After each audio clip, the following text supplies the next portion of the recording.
संदीप ठाकुर, सबसे पहले मैं ये समझना चाहता हूं कि क्या आवश्यकता पड़ी राहुल गांधी को श्वेत पत्र जारी करने के लिए?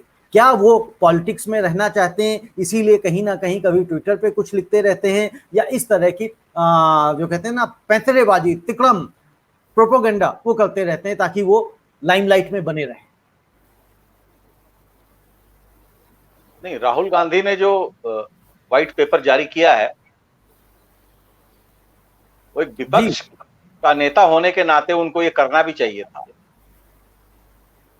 एक्चुअली रविंद्र जी, क्या है कि जिस तरीके से कोरोना का अगर हम पूरा एपिसोड देखें, इसमें जितने लोगों की मौत हुई, जिस तरीके से इसको डील किया गया, जिस तरीके से देश में चिकित्सा सुविधा जो है, जो तंत्र है, पूरी तरह से लड़खड़ाया और लोगों ने जैसे तैसे करके जैसे भी अपने आप को संभाला या अपने रिश्तेदारों को बचाया, जिनकी मौत हो गई वो हो गई। उन तमाम चीजों को कलमबद्ध करने की जरूरत तो थी और मुझे लगता है कि विपक्ष का नेता होने के नाते राहुल गांधी ने वही काम किया है और इसको हमें पॉजिटिव वे में लेना चाहिए। ये मुझे बड़ा ताज्जुब लगा ये देखकर कि बीजेपी ने राहुल गांधी के इस अच्छे सुझाव को बिल्कुल ही नेगेटिव रूप में लिया और बीजेपी उन पे आक्रामक हो गई और आक्रामक होके उन्होंने जो है वो सवाल खड़े किए कांग्रेस के ऊपर। सवाल यहाँ कांग्रेस और बीजेपी या दूसरी दलों का नहीं है।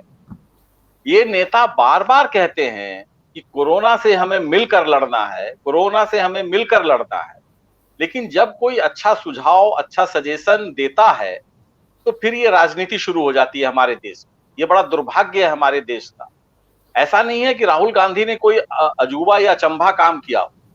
अगर आप जब कांग्रेस यूपीए 2 सत्ता में थी तो बीजेपी कई बार कई चीजों पे श्वेत पत्र लेके आई, लेकिन वही बीजेपी आज सत्ता में है तो वो अपना जो पुराना जो अतीत है उसको भूली तो नहीं होगी वो, लेकिन वो उसको भुलाने का प्रयास करती है।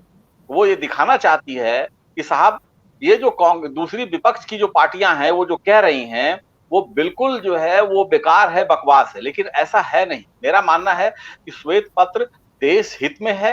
राहुल गांधी ने जो बातें उठाई हैं उन्होंने कुछ भी नहीं कहा है जिसको लेकर राजनीति की जाए और ऐसा दूसरे देशों में भी हुआ है।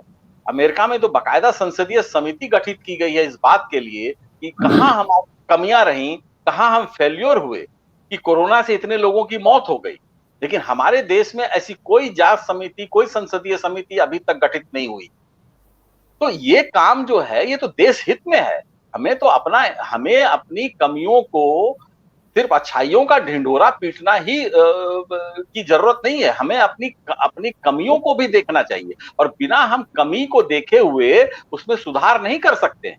राहुल गांधी ने क्या बुरा किया? अगर उन्होंने ये पूछा या ये इस चीज को सामने रखा देश के, भाई तीसरी लहर के आने की संभावना है, तो सरकार को कायदे से तो इस पे रविंद्र जी सरकार को व्हाइट पेपर जारी करना चाहिए कि भाई तीसरी लहर जो आएगी उसके लिए हमने ये तैयारियां कर रखी। यानी कि आपका, संदीप ठाकुर जी, ये मानना है कि जो राहुल गांधी का श्वेत पत्र है ये देश हित में है?